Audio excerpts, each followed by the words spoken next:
La Biblia es un libro maravilloso, no solamente es una maravilla de la literatura, es un bestseller, el libro más vendido del mundo por mucho tiempo y por lejos, pero la Biblia es principalmente un libro inspirado por Dios. Es la Sagrada Escritura reconocida por el mundo cristiano, pero también con una autoridad innegable, porque cuenta con la aprobación de Dios por haber sido inspirados hombres santos que Dios tomó para que escriban las páginas de este sagrado libro. Y muchas veces se ha demandado la demostración de la autenticidad de la Biblia como un libro proveniente directamente de Dios, y serían muchas las pruebas que podríamos dar de esto. Pero una de las pruebas más convincentes es que de los 66 libros que componen la Biblia, 39 del Antiguo Testamento, 27 del Nuevo Testamento, hay un mensaje, un tema que une la Biblia de tapa a tapa. En todas las páginas de la Biblia uno puede encontrar algo acerca de Jesús, algo de su persona, algo de sus enseñanzas, algo de su obra. Y lo importante es que nunca vamos a encontrar contradicción en las páginas de la Biblia. Todo lo contrario, es una analogía donde encontramos pasajes que nos van iluminando cada vez más la mente para que podamos comprender y progresar en el conocimiento y en la gracia del Señor Jesucristo. Fíjese qué importante que es esto. Se dice técnicamente que la Biblia tiene tipologías o simbolismos. Es decir, en el Antiguo Testamento uno puede encontrar enseñanzas claras que prefiguran al Señor Jesucristo. Uno de esos pasajes es cuando encontramos en el libro de Génesis la historia de Abraham y de Isaac. Pero antes de entrar en esto, permítame que lea un pasaje en Hebreos capítulo 11. Si me quiere acompañar a Hebreos capítulo 11, versículo 17. Dice la palabra de Dios: por la fe Abraham, cuando fue probado, ofreció a Isaac, y el que había recibido las promesas ofrecía su unigénito, habiéndosele dicho: en Isaac te será llamada descendencia, pensando que Dios es poderoso para levantar aún de entre los muertos, de donde en sentido figurado también le volvió a recibir. Las palabras en sentido figurado significan una forma o ilustración. Esta es la certeza de que cuando en Génesis encontramos el relato de aquel día cuando Abraham recibió la orden de parte de Dios de que fuera a un monte para sacrificar en holocausto a su hijo, esta porción de la Escritura es una figura, una anticipación de lo que iba a suceder con Jesucristo. Y uno pudiera trazar un paralelo importante entre Jesús e Isaac. Fíjese que el Señor Jesús, cuando estaba en la tierra, le decía a los judíos: de cierto os digo, antes que Abraham fuese, yo soy. Y qué importante que es que los judíos entendieron muy bien lo que Jesús les estaba diciendo. Abraham había vivido 2000 años antes de Cristo. Y sin embargo Jesús les estaba diciendo que antes de que Abraham hubiera existido, ya existía Jesús. Él les estaba diciendo, en otras palabras: yo soy el Dios preexistente. No comencé a vivir a partir de mi nacimiento, sino que yo soy el Hijo de Dios, el Eterno, que descendió del cielo, que nació de la Virgen María, y hoy estoy delante de ustedes, pero a pesar de la apariencia de hombre, soy verdaderamente Dios. Y luego dice el apóstol Pablo escribiéndoles a los Gálatas, y las Escrituras, previendo que Dios había de justificar por la fe a los gentiles, dio de antemano la buena nueva a Abraham. Fíjese lo que está diciendo el apóstol Pablo aquí. Dios previendo lo que iba a hacer, previendo la obra de Jesucristo, previendo que todos los que no son judíos, los gentiles, iban a creer en el Señor Jesucristo, dice, le anunció la buena nueva a Abraham. Buena nueva es evangelio. Abraham conoció el mensaje del evangelio a través de aquel episodio tremendo cuando Dios le pidió que sacrificara la vida de su propio hijo. Pero vamos a ver entonces una analogía, una comparación o un paralelismo entre Isaac y Jesús. Isaac era una persona especial. Fíjese principalmente, a ver si me lo puedes pasar bien. Allí tenemos una comparación. Dice, el nacimiento de Isaac fue profetizado. Si nosotros leemos en Génesis capítulo 18, versículo 10, dice la palabra de Dios, entonces dijo, de cierto volveré a ti, y según el tiempo de la vida, he aquí que Sara tu mujer tendrá un hijo. Y Sara escuchaba a la puerta de la tienda que estaba detrás de él. Y Abraham y Sara eran viejos de edad avanzada, y a Sara le había cesado ya la costumbre de las mujeres.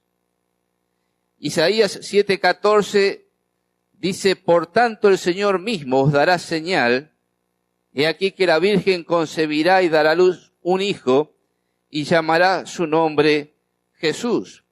Aquí tenemos un paralelismo. El nacimiento de Isaac fue milagroso. El nacimiento de Jesús también fue milagroso.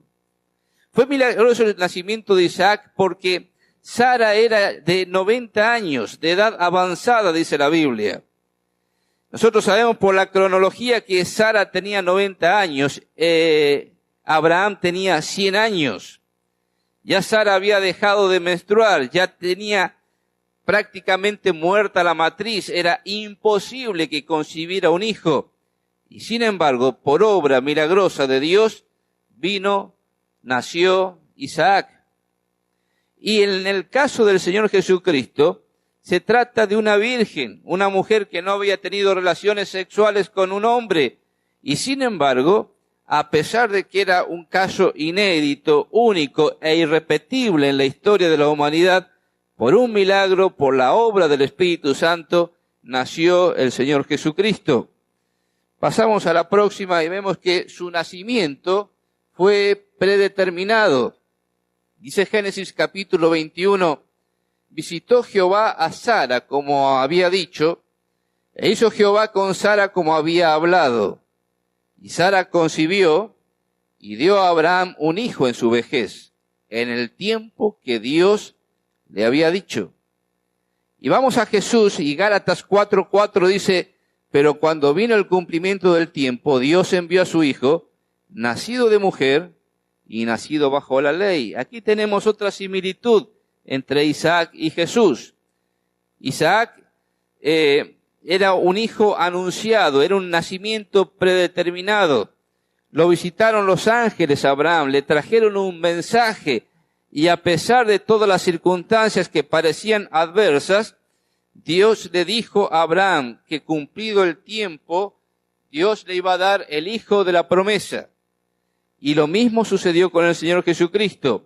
A pesar de que se tardó el cumplimiento de la promesa del Señor, según nuestra cronología, según nuestros tiempos, dice el apóstol Pablo que cuando vino el momento oportuno, el momento preciso, el kairos de Dios, Dios envió a su hijo nacido de mujer y nacido bajo la ley. Vamos a la próxima y encontramos que su nombre fue dado por Dios. En el caso de Isaac, dice Génesis 17, versículo 19, respondió Dios, ciertamente Sara tu mujer te dará a luz un hijo y llamarás su nombre Isaac. En el caso de Jesús, dice Mateo 1:21, y dará a luz un hijo y llamarás su nombre Jesús, porque él salvará a su pueblo de sus pecados. Es que Dios tenía un propósito para la vida de cada uno de estos personajes y Dios ya había determinado cuál sería el nombre de Isaac y cuál sería el nombre de Jesús. Vamos a la próxima. Isaac fue concebido milagrosamente. Génesis capítulo 18, versículo 13. Entonces Jehová dijo a Abraham, ¿por qué se ha reído Sara diciendo, ¿será cierto que he de dar a luz siendo ya vieja? ¿Hay para Dios alguna cosa difícil? Al tiempo señalado volveré a ti, y según el tiempo de la vida, Sara tendrá un hijo. Cuando vamos al relato de Jesús, el ángel le dice, se le presenta a María, y María le dice al ángel, ¿cómo será esto? Pues no conozco varón. Y el versículo 37 dice, porque nada hay imposible para Dios. En el caso de Isaac, Sara se había reído. No creía que pudiera concebir ya en su vejez. Y Dios le dice a Abraham, ¿por qué se ríe? ¿Acaso hay para Dios alguna cosa difícil? Y qué interesante que es cuando el ángel viene y le anuncia a María que ella iba a concebir un hijo. Y María le pregunta al ángel, ¿pero cómo será esto? Pues no conozco varón. Y el ángel le da la explicación, el Espíritu Santo vendrá sobre ti, y el poder del Altísimo te cubrirá con su sombra, por lo cual el santo ser que nacerá será llamado Hijo del Altísimo. Y le dice el ángel, porque nada hay imposible para Dios.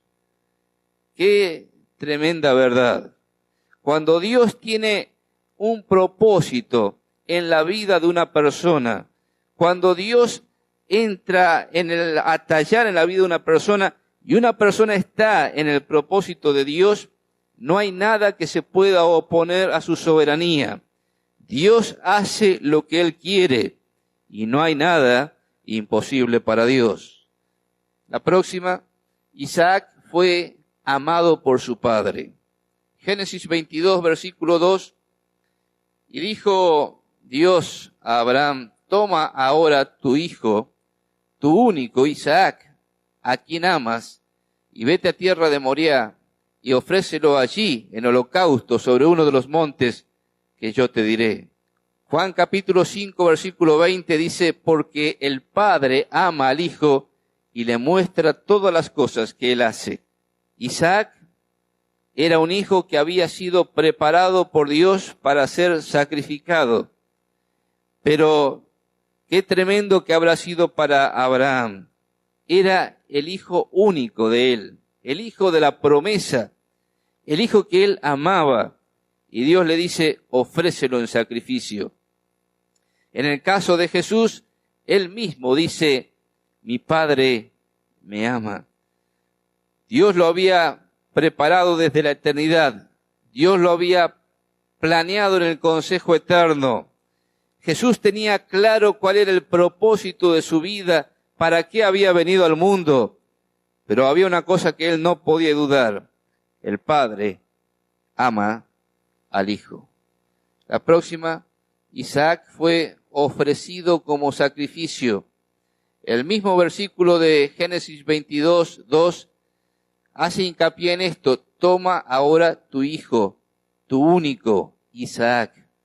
Y cuando vamos al caso de Jesús, dice Juan 3:16, porque de tal manera amó Dios al mundo que ha dado a su Hijo único, su Hijo unigénito, para que todo aquel que en Él cree no se pierda, mas tenga vida eterna. Pasamos. Isaac fue levantado de la muerte. Dice Génesis 22:4, Al tercer día alzó Abraham sus ojos y vio el lugar de lejos. Y Hebreos 11:19 que hemos leído en esta noche aclara, pensando que Dios es poderoso para levantar aún de entre los muertos, de donde en sentido figurado también lo volvió a recibir. Mire, muchas veces se ha planteado cómo puede ser que Abraham, siendo que tenía un único hijo a través del cual Dios le había prometido que iba a tener una descendencia tremenda, y a pesar de que la Biblia dice que Abraham amaba a su hijo unigénito, ¿cómo podía ser que aquel padre lo pudiera ofrecer en sacrificio? Claro, parece algo ilógico, algo irrazonable. Abraham mismo no lo podía entender. ¿Por qué Dios les estaba pidiendo esto? Pero había algo que Abraham creía, algo que tenía claro, una fe inquebrantable en Dios. Dios que le pedía la vida de su hijo tenía poder para levantarlo aún de entre los muertos. Y ese es el mensaje del Evangelio. Esta es la buena nueva que Dios le enseñó a Abraham y que nosotros tenemos que entender. El apóstol Pablo lo sintetiza en 1 Corintios capítulo 15 cuando dice, este es el mensaje del Evangelio que predicamos, que el Señor Jesucristo fue crucificado conforme a las Escrituras y que fue sepultado y que resucitó al tercer día conforme a las Escrituras. Mire, Isaac era una persona especial a través del cual Dios iba a dar un gran mensaje a la humanidad. Jesucristo es una persona especial a través de la cual Dios nos ha dado un mensaje que cada uno de nosotros tiene que escuchar, tiene que aceptar, tiene que creer. Pero no solamente se relata acerca de una persona especial. Si usted prestó atención a Génesis capítulo 22, versículo 2, dice allí Dios hablándole a Abraham, toma ahora tu hijo, tu único, Isaac, a quien amas, y vete a tierra de Moriah, y ofrécelo allí en holocausto, sobre uno de los montes que yo te diré. No solamente hay una persona especial, sino que hay un lugar específico. Dios es el creador de cielos y tierra. Dios ha creado un universo insondable, de proporciones magníficas, enormes. Ni el telescopio más potente creado por el hombre puede avisorar cuál es el límite del universo. Sabemos que el universo es finito, pero no podemos llegar a vislumbrar cuál es el tamaño del universo en el cual vivimos. Miles y millones de años luz harían falta para trasladarse hasta la última estrella conocida por el hombre a través de un telescopio. Nuestro sistema solar es tremendamente grande. Hay 150 millones de kilómetros que separan a la Tierra del Sol. Pero esta Tierra es el lugar elegido por Dios para hacer una obra que es de proporciones trascendentes, una obra tremendamente importante. No sabemos si habrá vida más allá de esta Tierra en otro lugar del universo, pero le plugo a Dios hacer la obra de la redención en esta Tierra, un lugar minúsculo del universo. Y dentro de este mundo eligió una parcela conocida como la Tierra Santa. Y dentro de ese territorio eligió una ciudad que Dios llama mi ciudad, que es Jerusalén. Y allí, en las afueras de Jerusalén, hay un monte, reconocido aquí en Génesis como el monte Moriah, un monte de piedra caliza. Pero este monte no era un lugar incidental ni accidental, era un lugar específico, escogido por Dios para que Abraham sacrificara allí a su hijo Isaac. Y era el mismo monte donde 2000 años después Dios iba a sacrificar a su propio Hijo, el Señor Jesucristo. En aquel monte se hizo un escenario, se montó un escenario que nos ha dejado una lección tremenda y que nosotros vamos a meditar en esta noche. El monte Moriah, el monte previsto por Dios, el lugar donde fue sacrificado el Señor Jesucristo. Pero vamos a leer ahora el relato de Génesis 22 a partir del versículo 4, y allí vamos a ver el propósito que Dios tenía al seleccionar esta persona especial y este lugar específico. Acompáñenme en la lectura, Génesis 22, versículo 4, dice: al tercer día alzó Abraham sus ojos y vio el lugar de lejos. Entonces dijo Abraham a sus siervos: esperad aquí con el asno, y yo y el muchacho iremos hasta allí, y adoraremos y volveremos a vosotros. Y tomó Abraham la leña del holocausto, y la puso sobre Isaac, su hijo. Y él tomó en su mano el fuego y el cuchillo, y fueron ambos juntos. Entonces habló Isaac a Abraham, su padre, y dijo: Padre mío. Y él respondió: heme aquí, mi hijo. Y él dijo: he aquí el fuego y la leña, mas ¿dónde está el cordero para el holocausto? Y respondió Abraham: Dios se proveerá de cordero para el holocausto, hijo mío. E iban juntos. Y cuando llegaron al lugar que Dios le había dicho, edificó allí Abraham un altar y compuso la leña, y ató Isaac su hijo y lo puso en el altar sobre la leña. Mire, es un relato tremendo.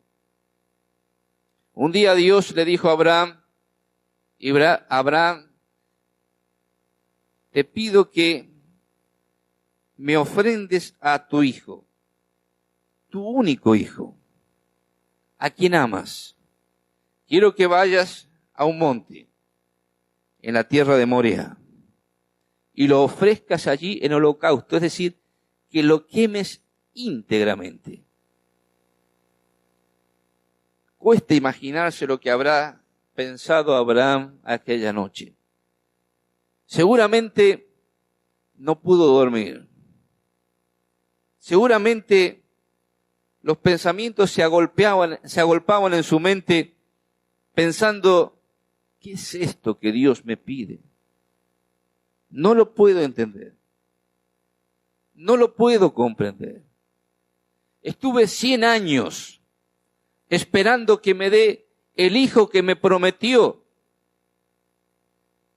Y ahora que tengo un hijo adolescente ya, me pide que lo mate.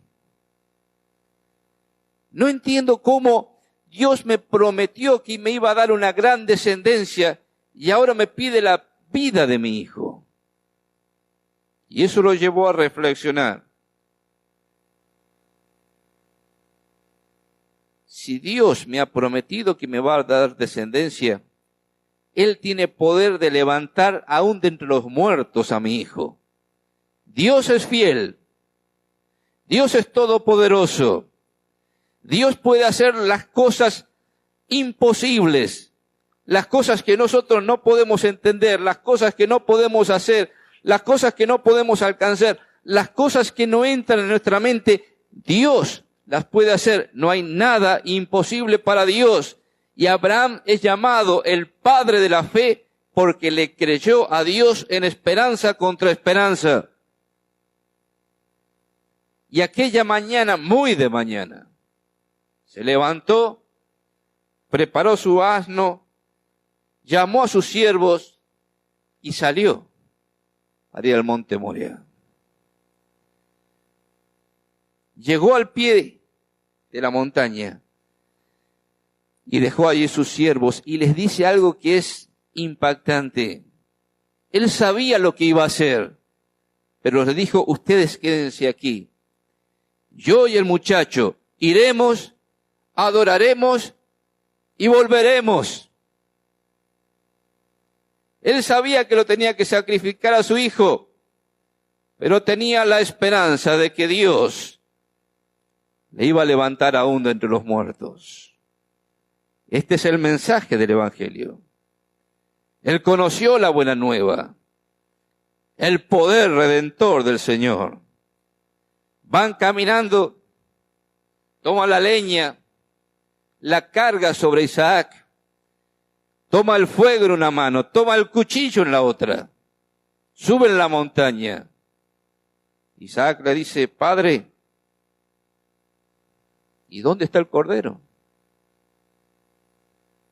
Me imagino que a Abraham se le llenaron los ojos de lágrimas. Hijo, Dios se proveerá de cordero.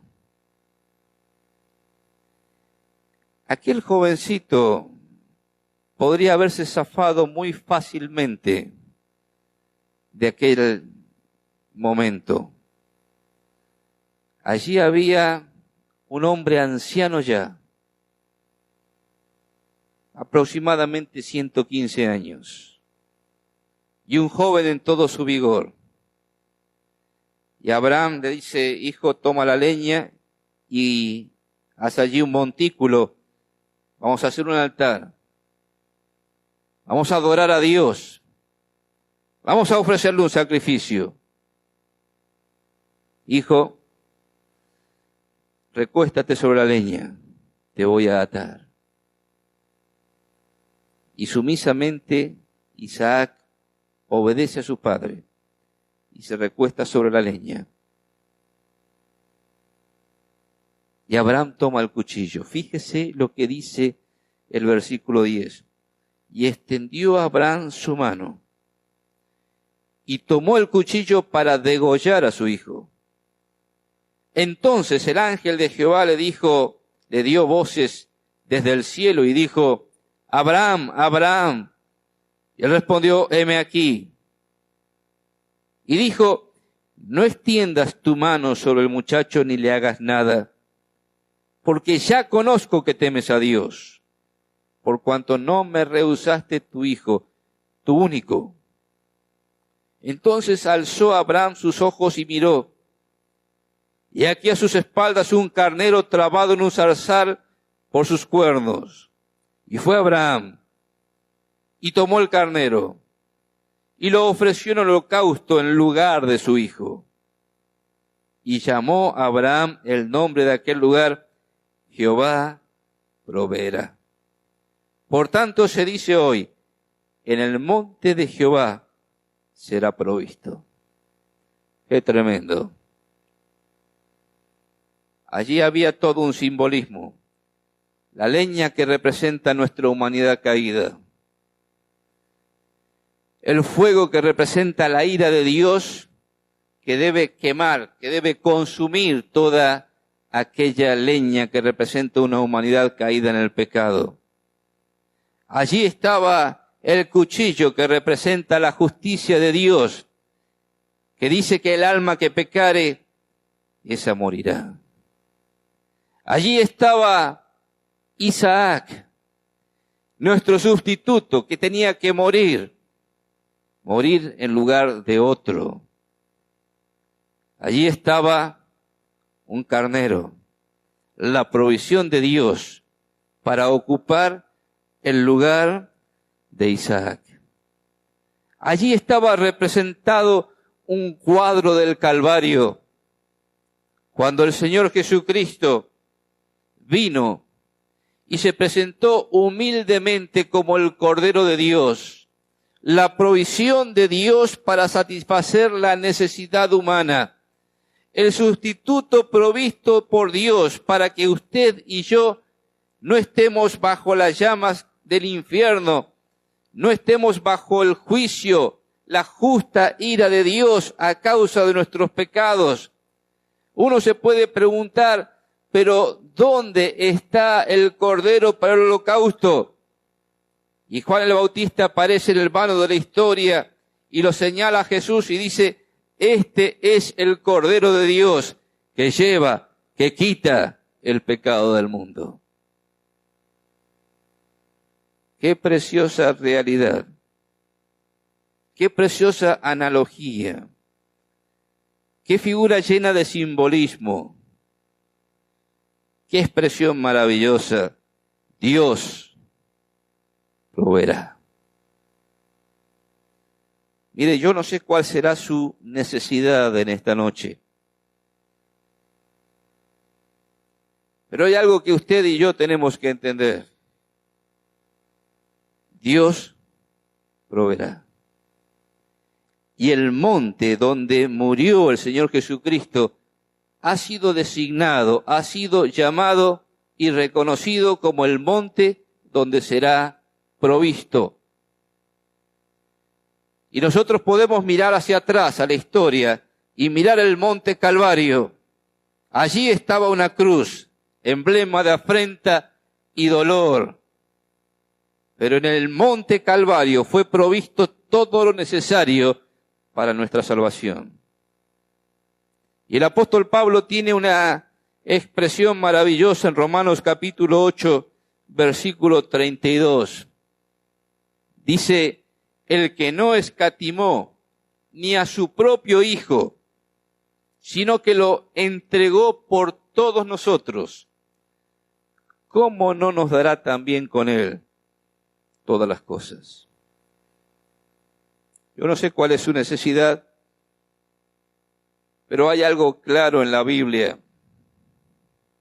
Si Dios ha dado a su Hijo, Dios dará juntamente con su Hijo todas las demás cosas. Si nos ha dado lo más grande, nos dará también las cosas más pequeñas. Mire, si alguien viniera y me dijera, mira Carlos, tienes que entregar la vida de tu hijo por una causa justa, una causa digna.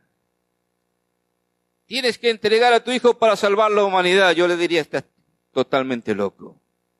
Yo a mi hijo no lo entrego por nada ni por nadie. Pero si yo, un padre que ama a su hijo, un padre que esperó a su hijo durante muchos años, y por alguna razón Dios me hiciera entender que debo entregar a mi hijo por una causa, para salvar a una persona,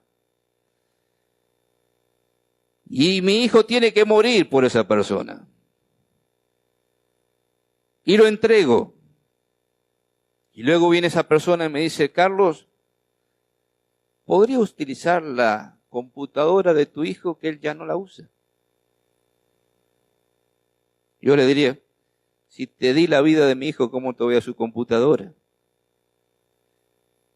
Y aquella ropa de tu hijo, ¿me la podrías dar para que yo le dé a mis hijos? Y si te entregué a mi propio hijo, ¿cómo no te voy a entregar su ropa? Y Carlos, aquella comida que habías comprado para tu hijo, ¿la podrías dar para que yo la use para mis hijos? Pero no me estás entendiendo. Si entregué la vida de mi hijo, ¿cómo no te voy a dar las demás cosas? A veces nosotros andamos mendigando por cosas tan pequeñas y venimos a pedirle a Dios, Dios, necesito comida, necesito vestido, necesito trabajo, necesito salud, Dios, provéeme de todas estas cosas, estoy tan necesitado. Y me parece escucharlo a Dios decir, pero no entiendes, si te di la vida de mi hijo, si sacrifiqué a mi propio hijo en la cruz del Calvario, te di lo más precioso que tengo para salvarte, ¿cómo no te voy a dar juntamente con él todas las demás cosas? Yo quiero que me entienda esto. La necesidad más grande que usted tiene es la de recibir a Cristo como Salvador personal. Cuando usted recibe a Cristo como Salvador personal, entiende el mensaje del Evangelio, tiene paz en el corazón. Porque si Dios nos ha dado a su Hijo Jesucristo, ¿cómo no nos va a dar juntamente con Él todas las demás cosas? Dios provee. Jehová Jireh. Yo quiero invitarle que en esta noche usted pueda pensar en esto. Tal vez todavía no ha entendido lo profundo que es el alcance tremendo que tiene la obra de la cruz. Allí Dios puso la vida de su Hijo para morir en mi lugar, para morir en tu lugar. Y Dios ofrece provisión para esta vida, provisión para la vida más allá, provisión eterna a través de su propio Hijo. La necesidad más grande, imperiosa que usted tiene es tener a Cristo en el corazón. Yo quiero invitarle que en esta noche usted abra su corazón a Cristo con una oración. Le diga: Señor, te doy gracias porque enviaste al Señor Jesucristo. Te doy gracias porque Él nació milagrosamente. Te doy gracias porque Él tiene un nombre, Jesús, porque Él salva de pecado. Te doy gracias que no lo escatimaste, sino que lo entregaste para morir en una cruz. Te doy gracias porque derramó su sangre para limpiar mis pecados. Señor, entra en mi corazón. Señor, quiero que cubras todas las necesidades de mi vida. Primeramente mi salvación. Y juntamente con esto, todas las demás cosas. Vamos a inclinar nuestras cabezas por unos momentos para que podamos entrar en la presencia de Dios en oración y para que usted pueda hablar con Dios.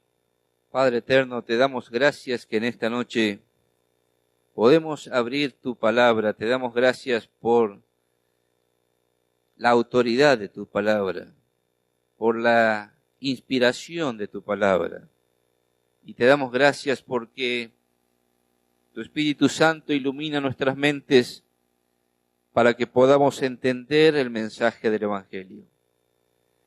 Y Padre, quisiéramos pedirte por todos los que estamos aquí en esta noche, para que podamos entender que nuestra necesidad más grande, más imperiosa, es tener a Cristo como Salvador de nuestras vidas. Te damos gracias porque tú eres un Dios que provee y eres fiel y nunca nos hace faltar nada. Pero que podamos entender, Padre, que necesitamos lo más grande para que luego podamos recibir lo menor.